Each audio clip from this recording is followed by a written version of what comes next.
से हिंसा की खबर आ रही है, आप इस पर क्या कहना चाहेंगे? देखिए, धरा होती विकराल जब जब मुसीबत का समय आता, धरा होती विकराल जब जब मुसीबत का समय आता, किसी रूप में कोई महामानव चला। कभी भी जब हिंदुओं की आस्था की बात आती है, जब गंगा जमुना तहज़ीब की ये बात करते हैं और ये टीवी पे बैठकर इस प्रकार की बातें तो करते हैं, लेकिन जब खुद की इम्प्लीमेंटेशन की बात आती है तो उस समय ये अपने बातों से न कर जाती। कभी मुसलमानों का कभी कोई काफिला निकला हो, उनका जब तजिया निकला हो या उनकी आस्था की बात की हो तो किसी हिंदू ने उन पर पत्थर मारा हो, लेकिन जब श्री राम की बात आती है, रामलला की बात आती है। नमस्कार, मैं उज्जवल भारद्वाज, सीके टीवी इंडिया में आपका बहुत बहुत स्वागत है। बिहार में लगातार हिंसा हो रही है, लगातार अलग अलग जिलों से कर्फ्यू की खबर आ रही है और कल रात को भी अलग अलग जिलों में बमबारी की गई है। हमारे साथ इस मुद्दे पर बातचीत करने के लिए भारतीय जनता पार्टी के प्रवक्ता और युवा नेता राहुल आनंद जी मौजूद है, जिनसे हम बातचीत करेंगे। राहुल आनंद जी, सबसे पहले आपका सीके टीवी इंडिया में बहुत बहुत स्वागत जी है। नमस्ते सर, सबसे पहले मेरा यही सवाल है कि बिहार के अलग अलग जिले में लगातार हिंसा की खबर आ रही है, आप इस पर क्या कहना चाहेंगे?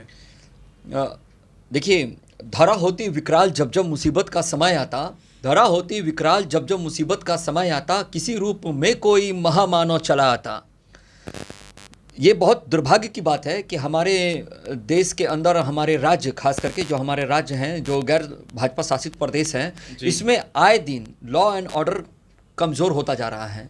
मैं आपको बताना चाहूँगा और आपको स्मरण कराना चाहूँगा आपके चैनल के माध्यम से कि कुछ दिन पहले जब हम गठबंधन में थे तो उस समय एक एनआईए का छापा पड़ा था पटना के फुलवारी शरीफ में। वहाँ पे कुछ इस प्रकार की असामाजिक तत्व को पाया गया था और जिसके घटना के तार किशनगंज से भी जुड़े नजर आ रहे थे। उसके बाद जब कार्रवाई की गई, मैं आपको ये दिखाना चाहता हूँ कि किस तरह से राज्य सरकारें, जो सत्तारूढ़ दल है, वो किस प्रकार से बयान दे के इन लोगों का मनोबल बढ़ाते हैं, जो खास कर गैर हिंदू हैं। ये लोग कभी भी जब हिंदुओं की आस्था की बात आती है, जब गंगा जमुना तहज़ीब की ये बात करते हैं और ये टीवी पे बैठकर इस प्रकार की बातें तो करते हैं, लेकिन जब खुद की इम्प्लीमेंटेशन की बात आती है तो उस समय ये अपने बातों से मुकर जाते हैं। तो राहुल आनंद जी, दूसरा सवाल यही है कि आप नीतीश कुमार के साथ लगातार सरकार में रहे हैं, लगातार अगर देखा जाए नीतीश कुमार का कार्यकाल तो सबसे ज़्यादा आप ही उनके साथ सरकार में रहे। तो ये जब आपके साथ नहीं होते तब ऐसी घटनाएं होने लगती है या पहले से ऐसी घटनाएं हो रही थी? हाँ, देखिए, सरकार की इच्छा संकल्प पर यह निर्भर करता है कि कैसे आप अपने राज्य के अंदर क्राइम को रोक सकते हैं। और मैं आपके चैनल के माध्यम से इस चीज़ को स्पष्ट करना चाहूँगा कि किसी भी सरकार को ये पता नहीं होता है कि कहाँ कौन सी घटना घटने वाली है, लेकिन जैसा आपने कहा कि किसी सरकार को पता नहीं होता, यानी मुख्यमंत्री को भी नहीं पता होगा? बिल्कुल, मुख्यमंत्री को भी नहीं पता होगा। यहाँ तक कि जो भाजपा शासित प्रदेश है वहाँ भी मुख्यमंत्री को नहीं पता होगा। लेकिन यहाँ बात मुद्दे की ये आती है कि आपके लॉ एंड ऑर्डर, जिसके आप हकदार हैं, जिसके आप मालिक हैं, जिसके लिए आपको जनता ने कुर्सी सौंपा है और आप वहाँ पर बैठकर निर्देश दे सकते हैं, जब आपके प्रदेश के मुखिया ये कहें कि मुझे तो मालूम ही नहीं है, पूछ कर बताते हैं।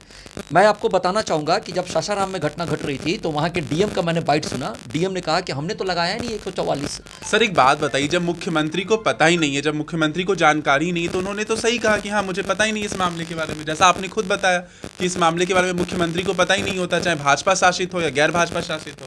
देखिए, मैं थोड़ा सा आपके प्रश्न में संशोधन करना चाहूँगा कि भाजपा के मुख्यमंत्री अगर हों तो इस प्रकार की घटना घटती है तो उसके ऊपर त्वरित कार्रवाई की जाती है।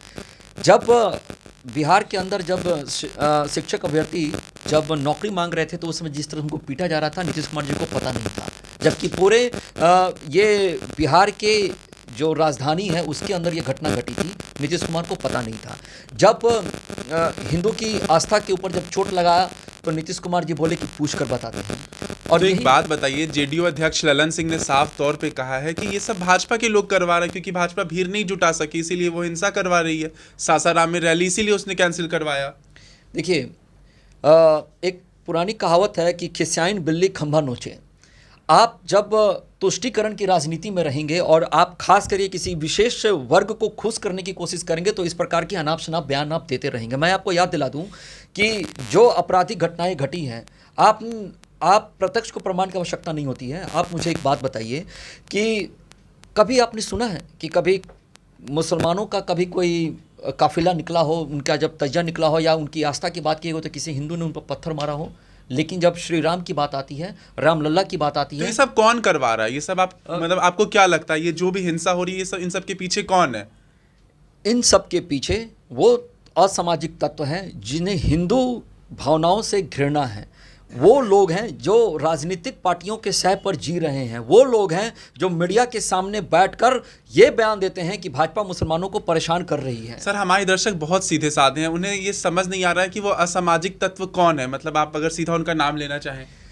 देखिए, मैं असामाजिक तत्व बस सिर्फ एक विशेष समुदाय को बोलना चाह रहा हूँ जो गैर हिंदू समुदाय से आते हैं, और उनकी जब भी कहीं बात होती है, पूरे देश की अगर बात कर ले, जब देश का विभाजन हुआ था उस समय से अब तक का इतिहास गवा रहा है। आप उठाकर देख लीजिए, हम जब गंगा जमुना की बात करते हैं तो क्या उनका कोई दायित्व नहीं बनता है हमारे प्रति? जब हम अपनी आस्था, आप एक बात बताइए, जब हिंदुस्तान में हिंदुओं के साथ इस प्रकार का अधर्म होगा तो फिर दूसरे देश की आप क्या बात करेंगे? जो बैठकर पाकिस्तान का गुणगान गाते हैं, जो बैठकर अन्य देशों का गुणगान गाते हैं, उनको अपने देश के अंदर खास करके, जो सबसे पहले इस बात को मैं आपको क्लियर कर देना चाहूँगा कि हिंदू धर्म नहीं है, हिंदू एक संस्कृति है, हिंदू एक सभ्यता है, और ये ना मज़हब है। ये हमें, जब हम मंदिर में जाते हैं और जब बाहर निकलते हैं तो हिंदू के हाथ में प्रसाद और गले में माला होता है, लेकिन जब अन्य धर्म के लोग जब जाते हैं मस्जिद में तो जब वो बाहर निकलते हैं तो उनको पत्थर मारने की ट्रेनिंग दी जाती है।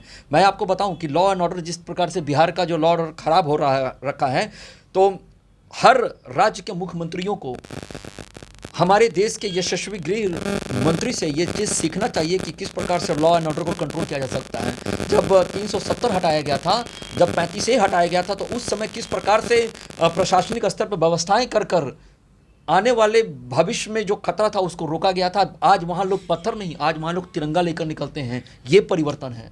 तो आप एक बात बताइए, मुख्यमंत्री नीतीश कुमार ने यह बयान दिया है मीडिया के सामने में आकर के कि पहले बिहार में ऐसी घटनाएं नहीं होती थी, बिहार में ऐसी घटनाएं अब होने लगी है और ये पता नहीं कैसे हो रहा है। तो आप उनके इस बयान पर क्या सोचते हैं? क्योंकि ऐसा लग रहा है कि वो इस पे बजरंग दल, भाजपा, आरएसएस सब पर निशाना साध रहे हैं। देखिए, मैंने आपको पहले ही कहा, और राजद ने साफ तौर पे कहा कि इन सब के पीछे बजरंग दल है, इन सब के पीछे आरएसएस के लोग हैं, भाजपा के लोग हैं। देखिए, मैंने आपको स्पष्ट कहा था इसके पहले भी कि हिंदू धर्म एक संस्कृति है। जब हम पूजा करते हैं और जब हम संकल्प लेते हैं तो उस समय हम कहते हैं कि विश्व का कल्याण हो, अधर्म का नाश हो। तो एक बात बताइए, हिंदू धर्म और भाजपा एक थोड़े ही है। हिंदू धर्म अलग है, भाजपा अलग है। मैं बताना चाहूँगा आपको कि जो राजनीतिक दल की जो पार्टियां होती हैं, खास करके वो अपनी राजनीतिक रोटी को सेकने के लिए भाजपा को या हिंदू धर्म को टारगेट करती है, क्योंकि जब वो तुष्टीकरण की बात नहीं करेंगे तो उनको वोट बैंक कैसे मिलेगा, उनके पास वोट कैसे जाएगा। मैं आपको याद दिला दूं, शिवानंद तिवारी आपको याद होंगे जी। जब हमारे बिहार के अंदर जब एक घटना घटी, जब एनआईए ने छापा मारा तो उन्होंने मीडिया के समकक्ष आकर इस प्रकार से दर्द अपना बयान किया कि भाजपा मुसलमानों को परेशान करती है। आप बताइए, जो आपराधिक घटनाएं घट रही थी, जो बम प्लांटेशन की जो बात की गई थी, वो कौन लोग थे, वो किस समुदाय से थे? तो मैं बस ये बताना चाहता हूँ। और आपने ही कहा कि पता नहीं ये कैसे घटना घट जाता है, तो आप मुख्यमंत्री क्यों बैठे हैं? यानी कि आप बहुत कमज़ोर मुख्यमंत्री हैं, आपके पास वो इच्छा शक्ति नहीं रह गई, आपके पास वो बल प्रयोग करने की बात नहीं रह गई। जब आपके राज्य के मुख्य सचिव ये कहें मीडिया के सामने कि अरे भाई कर दीजिए ना, 2 बार आए हैं, इससे साफ तौर पे ये प्रमाणित होता है कि आपकी प्रशासनिक स्तर की इच्छा शक्ति कितनी कमजोर हो चुकी है। अच्छा, तो एक बात बताइए कि सासाराम में जो कल अमित शाह जी की रैली थी वो रद्द क्यों हुई? आपको क्या लगता है इसके पीछे की वजह क्या थी? देखिए, अगर मैं इस पे बातें करूं तो मैं ये बताऊंगा कि राज्य सरकार की इसमें कमी थी और राज्य सरकार की विफलता थी, जिसने प्रशासनिक स्तर को दुरुस्त नहीं कर पाए। और खास करके गृह मंत्री जी के आगमन से जो बेचैनी और जो तनाव राजनीतिक पार्टियों में देखने को मिलता है, उसी का एक हिस्सा था कि उनको उनके हेलीकॉप्टर को वहाँ नहीं उतरने दिया गया। जो लगातार जो बिहार में कई जिलों में जिस प्रकार की हिंसक घटनाएं घट रही है, जो सांप्रदायिकता भड़क रही है, वो भड़काने का काम अगर कोई कर रहा है तो सिर्फ वो लोग कर रहे हैं जो संविधान की शपथ लेकर बैठे तो हैं, लेकिन तुष्टीकरण की राजनीति करते हैं, उसको बढ़ावा देते हैं। एक बात बताइए, गृह मंत्री जी तो पहले भी आए थे, गृह मंत्री जी वाल्मीकि नगर में भी आए थे और अलग अलग इलाके में आए थे, लेकिन वहां पे इस तरीके की घटनाएं पहले क्यों नहीं हुई? आप अभी कह रहे हैं कि गृह मंत्री के आने की वजह से हो रही है। अगर गृह मंत्री के आने की वजह से होती तो वो पहले भी हो सकती थी। देखिए, समर शेष है नहीं पाप का भागी व्याघ्र, जो तटस्थ है समय लिखेगा उनके भी अपराध।